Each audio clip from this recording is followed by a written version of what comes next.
So dear student, today from our section 4 we are going to see 4.2 to serve with love. Today we will see part 2. In part 1 of this novel we have seen, in part 1 of the summary of the novel of To Serve with Love, we have seen that the main character of this novel, E.R. Braithwaite, after his retirement from Royal British Air Force, he was unable to find employment. तो हम ये जो novel देख रहे थे हमारे novel section area में से, जो सेक्शन 4 है उसमें से 4.2, तो फर्स्ट पार्ट हम देख चुके हैं। तो उसकी एक ब्रीफ समरी हम यहाँ पे देख रहे हैं। तो हमने क्या देखा था कि जो इस स्टोरी का मेन कैरेक्टर है E.R. ब्रेथवेट, जिन्होंने जो रॉयल ब्रिटिश एयरफोर्स है उसमें वो जॉब कर चुके थे, और वहाँ से रिटायर होने के बाद जब उन्होंने एम्प्लॉयमेंट तलाशने की कोशिश की तो उन्हें कोई भी एम्प्लॉयमेंट, कोई भी रोज़गार नहीं मिला, कोई नौकरी नहीं मिली। क्यों? Because he was a black person, क्योंकि वो एक काले वर्ण के व्यक्ति थे, इसलिए उन्हें कहीं पे भी एम्प्लॉयमेंट नहीं मिल रही थी। एज अ लास्ट अटेम्प्ट ही applied in a school for the job of teacher. तो क्या किया, एक आखिरी कोशिश के रूप में उन्होंने एक स्कूल में टीचर के जॉब के लिए अप्लाई किया, and surprisingly he got the job. और सरप्राइजिंगली उनको क्या मिल गया, वो टीचर का जॉब उनको मिल गया। But the student treated him very badly. लेकिन वहाँ पे जो भी स्टूडेंट्स थे, हमने देखे थे किस प्रकार के स्टूडेंट थे वहाँ पे, हमने देखा था डिटेल में। ऐसे स्टूडेंट थे जो दूसरे स्कूलों में उनको जो एडमिशन है वो नहीं मिली थी, ऐसे स्टूडेंट को यहाँ पे एडमिशन मिली हुई थी। तो ये जो स्टूडेंट है उनको जो ट्रीट करते थे, बड़े उनके साथ जो पेश आने का उनका ये था तरीका था, वो अच्छा नहीं था। Even girl student also harassed him. और बॉयज़ तो ठीक है, लेकिन गर्ल स्टूडेंट भी क्या करते थे, ब्रेथवेट को हरास करते थे, परेशान करते थे। And Braithwaite verbally scold them for their unladylike behaviour and being unruly in the class.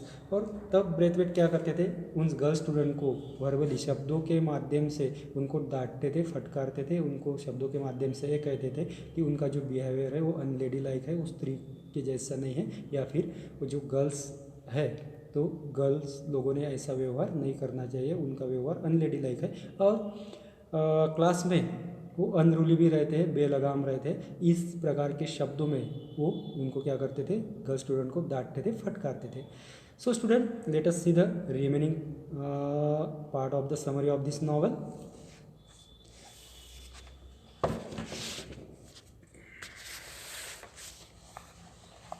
When he understands that his outburst has not gained him any respect and cooperation from the students, he changes teaching and handling tactics, and he decides to interact with them as though they are adults and respectable person. तो उसके बाद जो Brathwaite है उनके समझ में आया, उनका जो ये आउटबर्स्ट है, उनका जो ये गुस्सा है, जिस तरह से वो उन स्टूडेंट के ऊपर गुस्सा करते हैं, इससे उन्हें कोई भी फ़ायदा नहीं होगा, इससे उन्हें कोई रिस्पेक्ट नहीं मिलेगा, स्टूडेंट लोगों से कोई कोऑपरेशन, सहयोग नहीं मिलेगा, ये उनके समझ में आता है। तब वो क्या करते हैं, he change his teaching and handling tactics.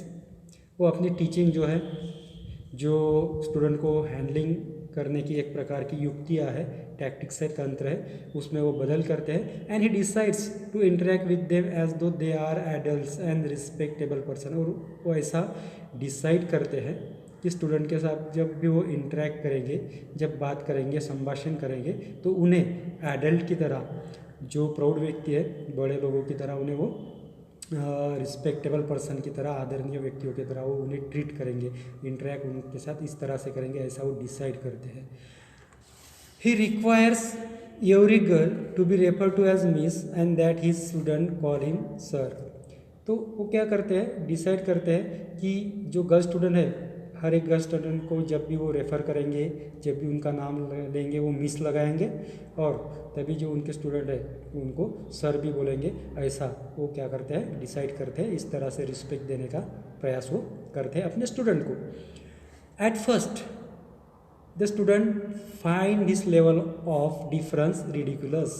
तो पहले तो ये जो ब्रेथवेट के बिहेवियर में जो भी चेंज आता है, ये जो भी डिफरेंस दिखाई देता है, फर्क दिखाई देता है, वो सारे स्टूडेंट लोगों को रिडिकुलस लगता है, हास्यास्पद लगता है, एंड अननेसेसरी, अनावश्यक भी लगता है। उनको लगता है कि किस तरह से अब ये जो टीचर है हमें मतलब मिस बोल रहे हैं वगैरह वगैरह, तो वो उनको थोड़ा रिडिकुलस लगता है और अननेसेसरी भी लगता है, हास्यास्पद लगता है, अनावश्यक लगता है।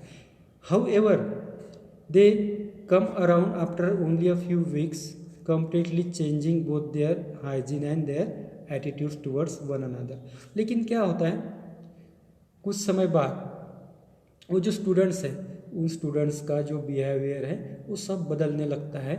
ब्रेथवेट के प्रति सब कुछ चेंज होने लगता है। उनका हाइजीन, उनका जो भी व्यवहार है, वो उनका एटीट्यूड, उनके दृष्टिकोण, सब कुछ एक दूसरे के प्रति बदलने लगते हैं, चेंज होने लगते हैं। This marks the success of Braithwaite in handling the students in a very amicable way। amicable means peaceful, amicable way। तो ये जो यहाँ पे उनकी जो प्रयास होता है, कोशिश होती है स्टूडेंट के प्रति अपना व्यवहार चेंज करने की और उनसे रिस्पेक्ट करने की, तो ये क्या करें, this mark the success of Braithwaite. इनमें से ब्रेथवेट का सक्सेस हमें दिखाई देता है, उनका यश हमें दिखाई देता है। In handling the student in a very amicable way, जिस तरह से पीसफुल वे से वो स्टूडेंट को हैंडल करते। पहले क्या करते थे, डांटते थे, फटकारते थे वगैरह, लेकिन अब वो एकदम शांति से उन्हें हैंडल करते थे और उनको इसमें क्या मिलता है, सक्सेस मिलता है। To increase the class cultural exposure, कि क्लास की जो कल्चरल एक्सपोजर है, जो सांस्कृतिक प्रदर्शनी है, उसमें इंक्रीजमेंट करने के लिए, वो बढ़ाने के लिए, सांस्कृतिक प्रदर्शन बढ़ाने के लिए, he takes them on field trips and excursion to museum and theatres to everyone surprise many of the students have never been.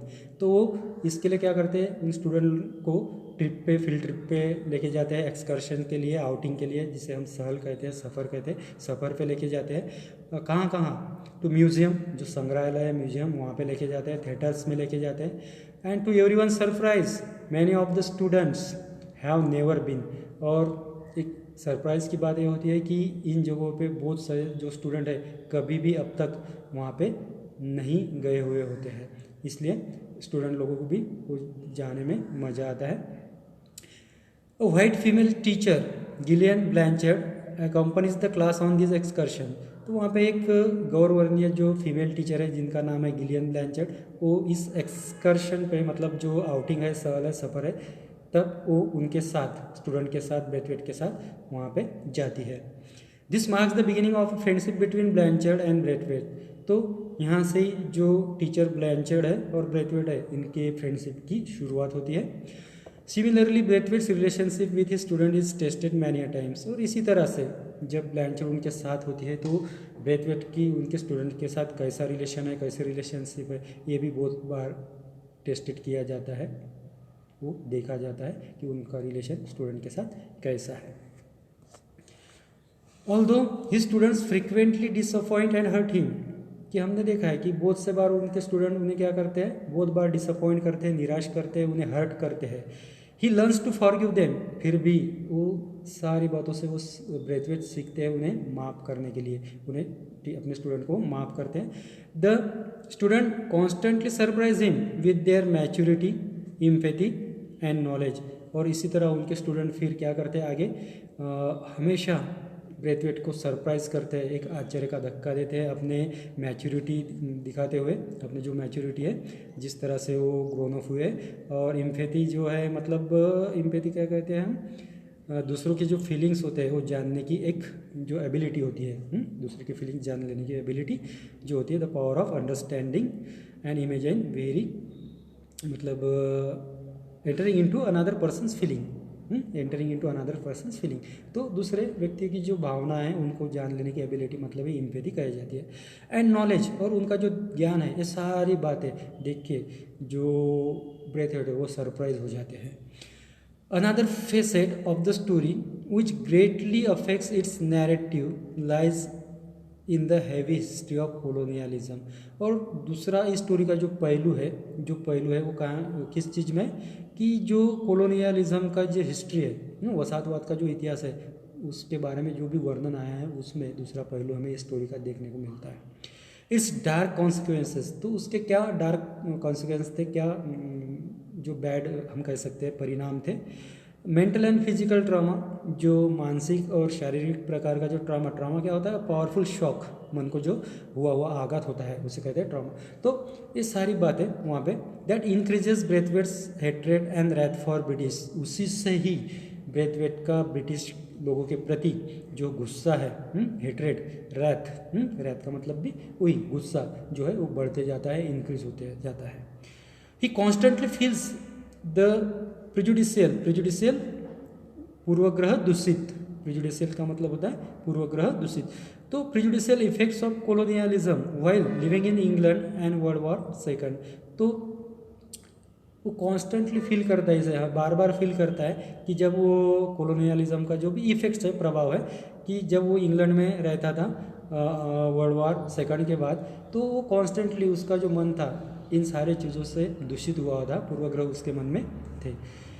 And this negative experiences frequently shape his thoughts and actions, तो ये जो negative experience, अनुभव उसने अपने life में लिए थे, नकारात्मक एक्सपीरियंस वगैरह, तो फ्रिक्वेंटली उसके थॉट जो है, उसके जो विचार है, उसके एक्शंस, उसके जो भी एक्शन है, कृति वो करता था, जो भी काम वो करता था, तो उसको इसी निगेटिव एक्सपीरियंसेस ने, अनुभवों ने क्या दिया था, एक शेप दिया हुआ था, एक आकार दिया हुआ था।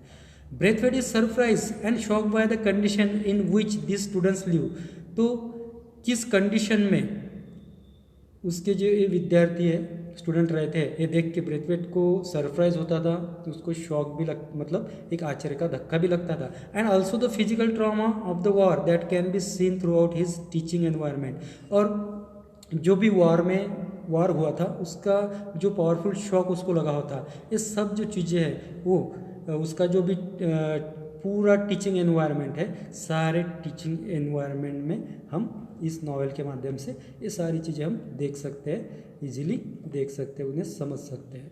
सो student, this is the summary of the novel To Sir with Love. The remaining part related with this novel we will see in our next lecture or next video.